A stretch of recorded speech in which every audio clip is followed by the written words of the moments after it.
Good evening, campers, dreamers, and babysitters, and welcome back to another recommendation list. Yes, this time we're going to be talking about 5 films that I think you will enjoy if you had a good time, a scary time with Bring Her Back. Yes, the latest horror film from A24, the follow-up to the smash success that was Talk to Me from Danny and Michael Filippo. We got to see this a couple weeks ago at a private screening thanks to the good folks over at A24, and man, oh man, it has not really left my head. This one has certainly made its mark. And, you know, I think for what the film brings, I'm really happy to be thinking on it. I'm really happy to have this thing kind of infested in here because there's a lot of really deep, really dark messaging in this film that I just want to explore. I want to get into. I want to kind of see what more lies under the surface with all of the various gut-wrenching topics. And don't worry, I won't be jumping into spoilers for Bring Her Back. The film is far too new, and I just want to make sure that everybody who watches this video at least has a chance to see it before I do any kind of spoiler talk for it. So we'll hold off on that. These 5 films are completely separate from Bring Her Back, so don't worry, even if you check out what I'm talking about today, it's not going to spoil it. And before we hop into this list, if you are new here, I just want to say thank you for checking out the video.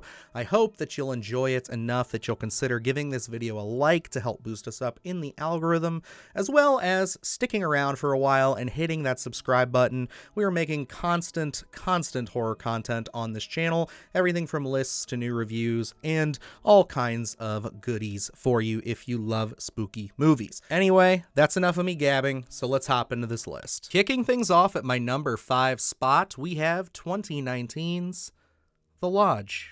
A soon-to-be stepmom is snowed in with her fiancé's 2 children at a remote holiday village. Just as relations begin to thaw between the trio, some strange and frightening events take place. Now here's something new for a recommendation list. This is a movie that admittedly I'm not crazy about. I don't really actually love this movie all that much. I did rewatch it before sitting down to record this, and I do appreciate some aspects of it more. I've lightened up a little bit, but this still to me is a movie that I just don't think I'm ever going to fully buy into the love and the hype that many people online give this film. And that's exactly why I'm including it here, because I am man enough to admit that it could just be a taste thing. It could just be something that I'm hung up on that we'll get into a little bit. But at the same time, a lot of people find this movie very impactful and very interesting. And admittedly, when I was watching Bring Her Back, I did have a few key scenes in that film that really brought me back to The Lodge, but in all of the positive ways and not really in the ways that kind of bug me. Starting off with some positives, this is a very beautifully shot film with some very interesting kind of almost dreamlike settings in some spots that I totally did not expect. Either way, the filmmakers here are also responsible for a movie that I really love called The Devil's Bath, which is certainly extremely hard to watch, especially just with the subject matter they're tackling there. This one is definitely in the category of hard to watch and disturbing, but I wouldn't necessarily say it's as disturbing as The Devil's Bath. Just to give you kind of a rough, estimate of what you're getting into when you tackle The Lodge. Beyond that, the cast is really excellent here too. Riley Keough takes center stage as kind of the stepmom character, Grace, that we're following, and we just kind of have to watch her try her best to really pull her relationship together with these 2 kids, because it's just kind of like it's a really tough time for them because their mom did not take too kindly to the dad moving on and kind of trying to finalize their divorce. I'll save that for you to discover, but it's a very shocking opening sequence. Grace and I are gonna get married in September.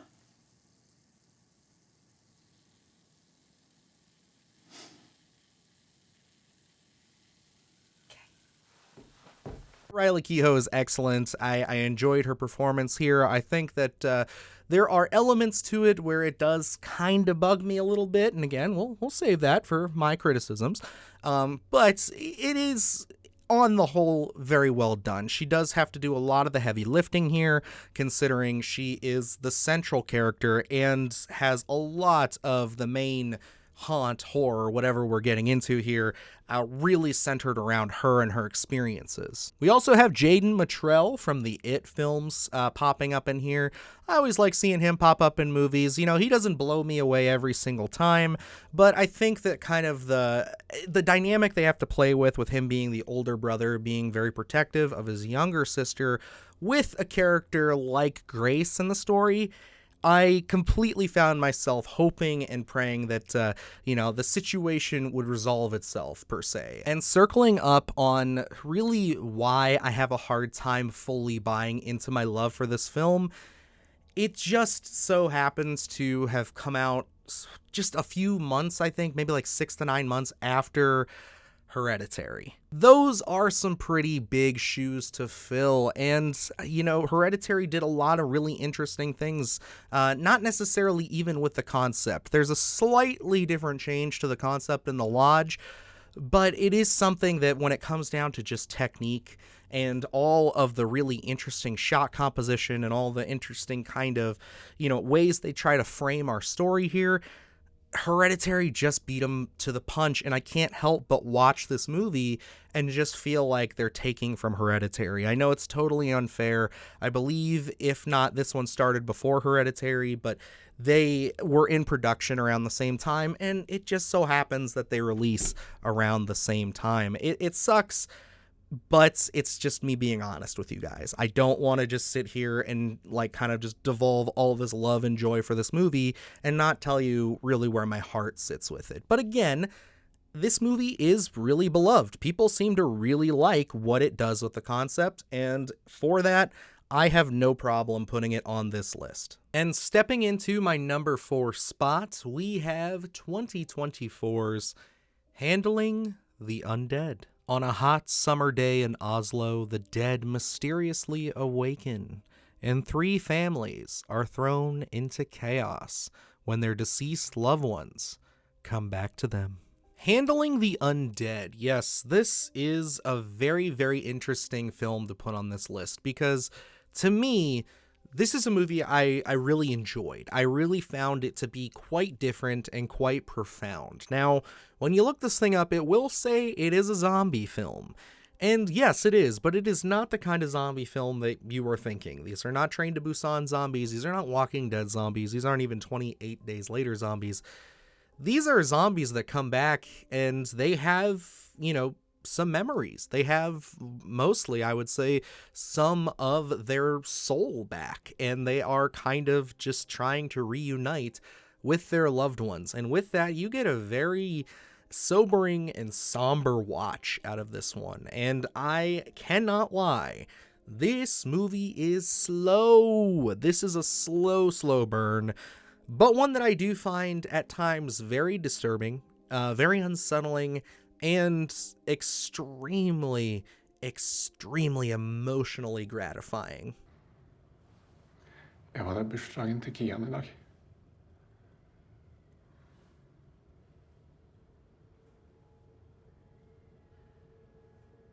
Really why I think you should watch this if you like Bring Her Back, considering these are, in tone, very different kinds of movies trying to tell a very different kind of message.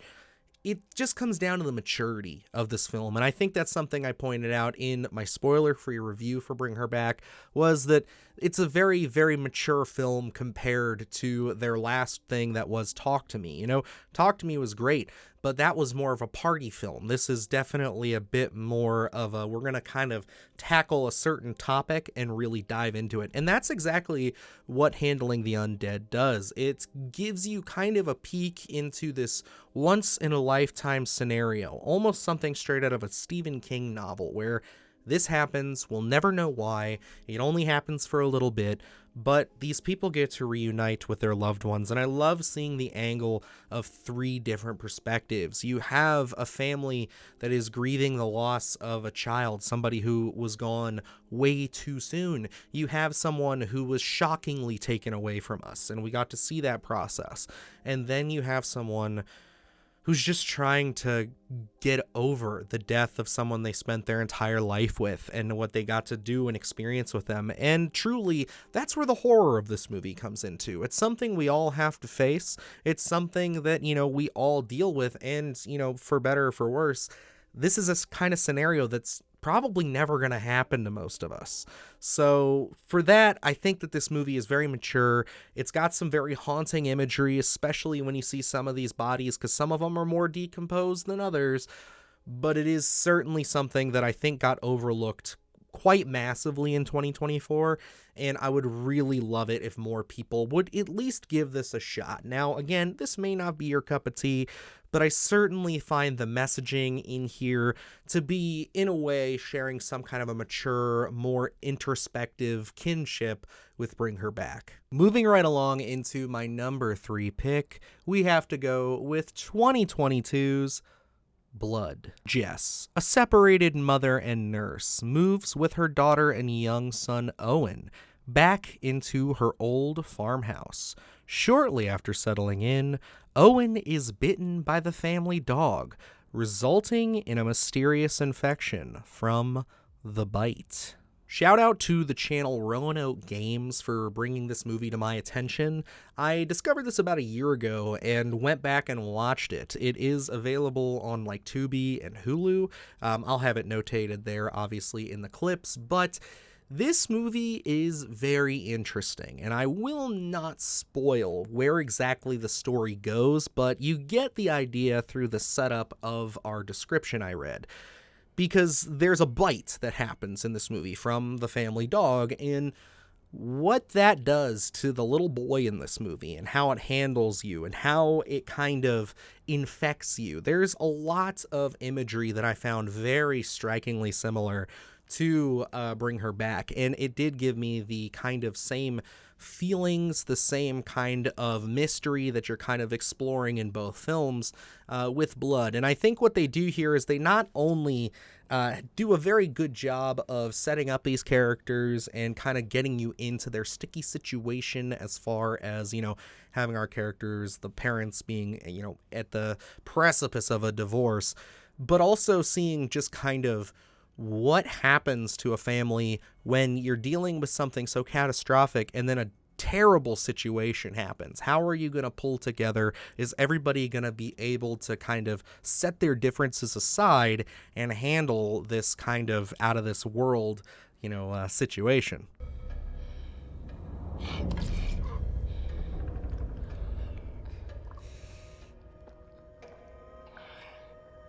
The cast in this one is also really strong, with the likes of Michelle Monaghan being our lead here, and I really enjoy her. I think that she's great in most all of the films I've seen her in, but the one that kind of surprised me when I kind of went and actually watched the film for myself, I guess I kind of just missed it, was that Skeet Ulrich is in this movie as well. So any of you OG Scream fans, check this one out if you want to see how Skeet's doing these days, because I actually thought he was pretty good. Now, overall, this movie, it does play with kind of some themes, some things that I really enjoy, and I do have other picks from certain other lists that would totally line up with this. And you may see this pop up again later on, because I think this movie's very underseen. I think that there's a lot to offer here, just playing with a concept that, to its credit, is pretty old and something we've seen a million times over. But the way that they kind of tackle it here and how they kind of change some things, it's really, really cool. And even though I think some people will kind of think, okay, yeah, whatever, it's not all that special, I found it to be extraordinarily special. And I think that's why I want to recommend it. Again, this is one I don't see many people talking about, and I think once people actually start to discover kind of the intrigue, the interest, how far will you go to protect your family? Again, that's a very, very big theme on this channel. I think that this is certainly one that will be talked about a lot more as time goes on. And coming in as my number 2 pick, I have to go with 2020's The Dark and the Wicked. On a secluded farm in a nondescript rural town, a man is slowly dying. His family gathers to mourn, and soon a darkness grows, marked by waking nightmares and a growing sense that something evil is taking over the family. So Brian Bartino comes out with The Strangers ages ago and absolutely scares the pants off of everybody. And then it was a while. I don't believe he had anything directorially come out for quite some time. And then The Dark and the Wicked comes out during, the pandemic, during lockdown, and everybody just, breezes by it. And then as we start up our little YouTube career here in 2022, everybody and their mother who's a deep cut horror fan suddenly starts talking about this movie. And for good reason, because this movie is scary. This is certainly one of the few recent films, I could say, that really kind of got under my skin. I not only would compare this movie to the likes of Bring Her Back, just in the sense of how genuinely frightening Bring Her Back is at times, I'm going to also compare this to a favorite of mine from a few years ago, and that is When Evil Lurks. We did kind of a live podcast with our boy Alex over at Beyond the Void, and of course Evan from Rockland Graves, who's a huge fan of this film, where we discussed this at length, because this was my first time actually watching the film. Since that podcast, this thing has not left my brain.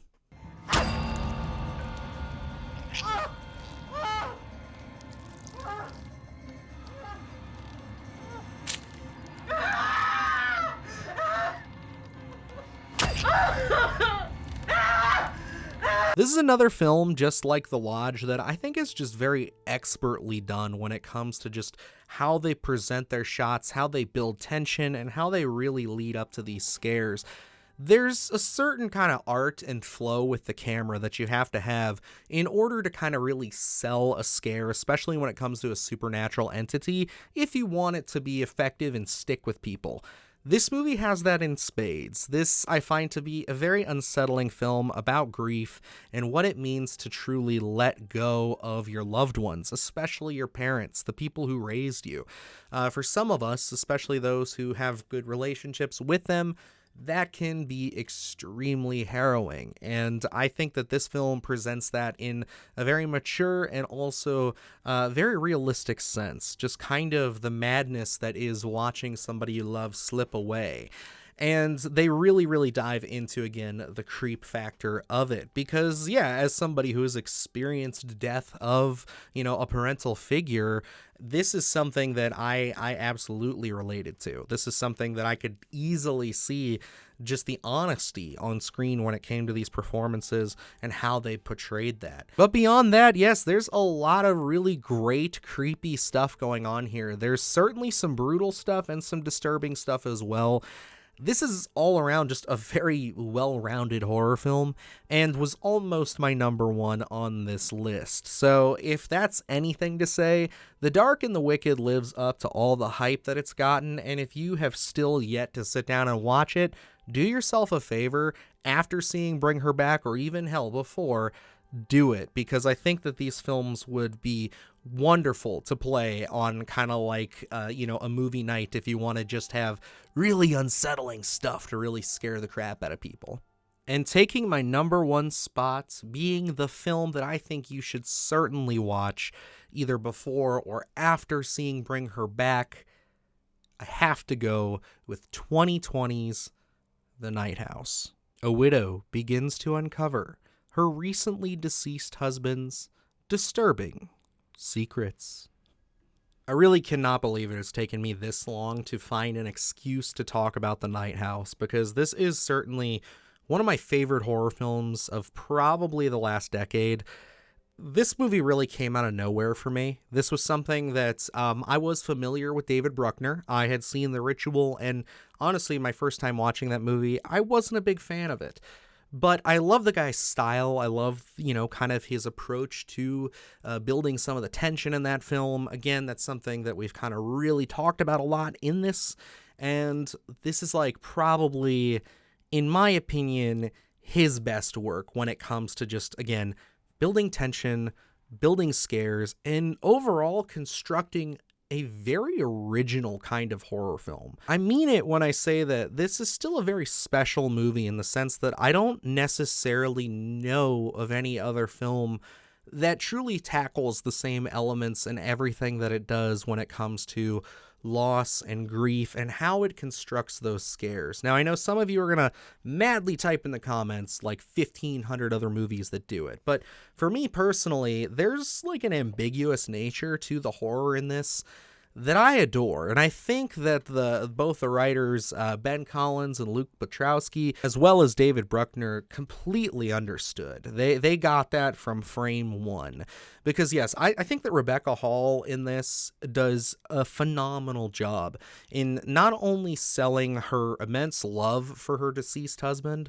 but also her skepticism of herself, her skepticism of her entire world that has just been shattered in an instant. And when this kind of supernatural force, per se, comes into play, my God, this movie delivers when it comes to the scares and the imagery. Funny enough, there is actually a bit of a rumor going around, and I have some evidence to back this up, that this originally was being pitched as a Hellraiser sequel. This was going to kind of, continue, if not reboot, the Hellraiser series. And you see those influences just flow through aspects of this movie. Now, obviously, they had to change some things if this to be true. And I think the direction they went with did kind of burst out that originality that I really liked. But there are also elements that just, once you get the gut punch, once you get the nail in the coffin that sets this story apart from all the other supernatural kind of grief stories, it's just like, damn, that is gold. I love it. I love it so much.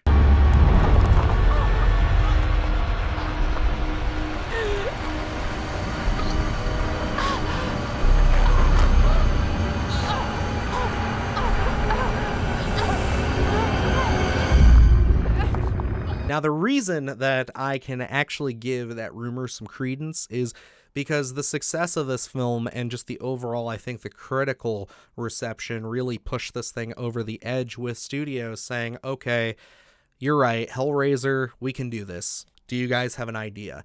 And they were able to actually reassemble both the writers and the director to come back and do a pretty damn good Hellraiser movie. Now, personally, I like The Night House much more. I just think, again, this is a film that sort of came out of nowhere for me and has really left its hooks just in me since the time I sat down to watch it.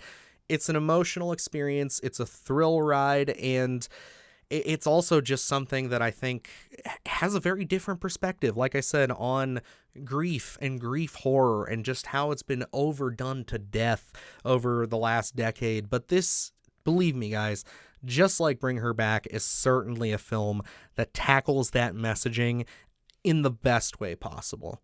Well, there you have it, guys. There are my list of 5 films you should watch after seeing Bring Her Back. Again, if you want to watch them before, that's completely fine. I just think that if you're trying to get in the mood or stay in the mood that Bring Her Back gets to you with, this is a perfectly adequate list to do so. We kind of jump in a few different places. Like I said, I didn't want every single thing to be an exact copy, just kind of the threads, the themes, the little pieces of DNA that I caught throughout Bring Her Back. And yeah, I think all of these movies are great. Even with my kind of, meh feelings on The Lodge, again, I can't deny that's a movie that a lot of people love. So do I have any shame, recommending it? Not at all. But other than that, we appreciate you guys sticking with us. I know this video is getting out kind of late. We had a little bit of a snafu with some policy stuff here on YouTube that at the time of recording, we're still trying to clean up. So depending on when this video releases, hopefully it's sooner rather than later.